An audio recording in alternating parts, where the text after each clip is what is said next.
বিশ্ব অর্থনীতিতে বড় পরিবর্তন আসছে। আন্তর্জাতিক মুদ্রা তহবিল বা আইএমএফ প্রকাশ করেছে ২০২৬ সালের বিশ্বের বৃহত্তম অর্থনীতির নতুন তালিকা। সবচেয়ে আলোচনার বিষয় হলো বিশ্ব অর্থনীতিতে কয়েক বছর শীর্ষ ৫-এ থাকার পর ভারত এবার ছিটকে গেছে ৬ নম্বরে। প্রশ্ন হলো, কেন এমন হলো?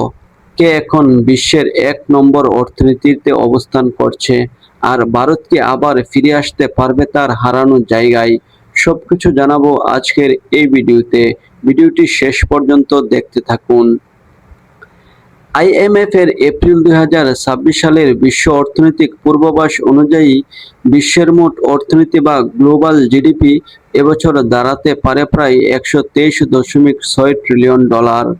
এর মধ্যে একাই ১/৪ বেশি অবদান রাখছে মার্কিন যুক্তরাষ্ট্র, অর্থাৎ এখনো বিশ্বের সবচেয়ে বড় অর্থনৈতিক শক্তি আমেরিকা। ২০২৬ সালে বিশ্বের শীর্ষ ১০ অর্থনীতির নতুন তালিকায় ১ নম্বরে রয়েছে মার্কিন যুক্তরাষ্ট্র। তাদের অর্থনীতি প্রায় ৩২.৪ ট্রিলিয়ন ডলার। আর দ্বিতীয় নম্বরে রয়েছে এশিয়ার দেশ চীন। তাদের অর্থনীতি প্রায় ২০.৮ ট্রিলিয়ন ডলার। তৃতীয় স্থানে অবস্থান করছে ইউরোপের দেশ জার্মানি। তাদের অবস্থান ৫.৪ ট্রিলিয়ন ডলার। জাপান রয়েছে ৪ নম্বরে। তাদের অর্থনীতি প্রায় ৪.৪ ট্রিলিয়ন ডলার। ৪.৩ ট্রিলিয়ন ডলার নিয়ে ৫ নম্বরে অবস্থান করছে যুক্তরাজ্য। আর ৬ নম্বরে রয়েছে ভারত। তাদের অর্থনীতি প্রায় ৪.১৫ ট্রিলিয়ন ডলার। এছাড়াও এই তালিকায় রয়েছে ফ্রান্স, ইতালি, কানাডা ও ব্রাজিলের মতো দেশ। প্রশ্ন আসে, ভারত কেন নিচে নামলো? ভারত কি দুর্বল হয়ে গেছে? উত্তর হলো পুরোপুরি না। ভারতের অর্থনীতি আগের চেয়ে বড় হয়েছে ঠিকই, কিন্তু দুটি বড় কারণে তাদের অবস্থান পিছিয়েছে। প্রথম কারণ হলো ভারতীয় রুপির মান কমে গেছে। গত ১ বছরে মার্কিন ডলারের বিপরীতে রুপির মান প্রায় ১০% কমে গেছে। যেহেতু আইএমএফ ডলারে হিসাব করে, তাই রুপি দুর্বল হলে অর্থনীতির ডলারে মূল্যও কমে যায়। দ্বিতীয় কারণ হলো জিডিপি হিসাবের নতুন পদ্ধতি। ভারত অর্থনীতি মাপার নিয়ম নতুনভাবে ঠিক করেছে, তাই নতুন হিসাব অনুযায়ী তাদের অবস্থান কিছুটা পরিবর্তন হয়েছে। এখন জানাবো আগে ভারতের অবস্থান কততম ছিল। ২০২২ থেকে ২০২৪ সাল পর্যন্ত ভারত ছিল বিশ্ব অর্থনীতির ৫ম স্থানে।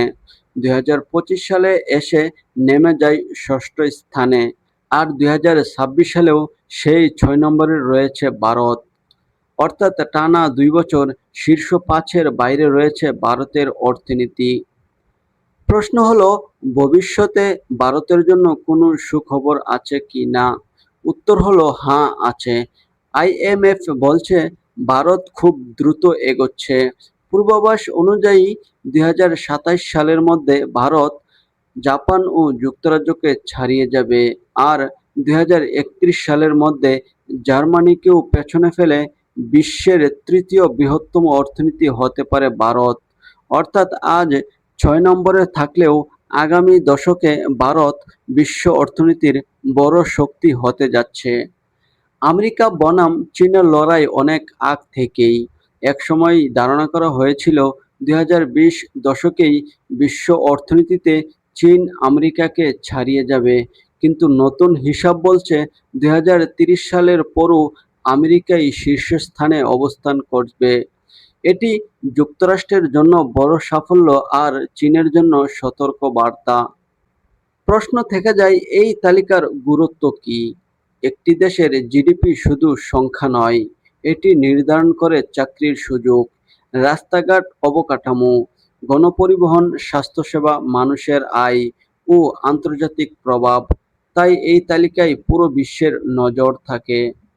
সব মিলিয়ে বলা যায়, ভারত শীর্ষ ৫ থেকে ছিটকে গেলেও এটি সাময়িক ধাক্কা হতে পারে, কারণ দেশটির অর্থনীতি এখনো দ্রুত বাড়ছে। অন্যদিকে আমেরিকা এখনো বিশ্ব অর্থনীতির রাজা, আর চীন রয়েছে শক্ত প্রতিদ্বন্দ্বী হিসাবে। তাই বলা যায়, আগামী ৫ বছরে বিশ্ব অর্থনীতিতে বড় পরিবর্তন আসতে পারে। আপনার কি মনে হয়, ভারত সত্যি 2031 সালের মধ্যে বিশ্বের 3 নম্বর অর্থনীতির দেশ হতে পারবে? কমেন্টে আপনার মতামত জানাবেন।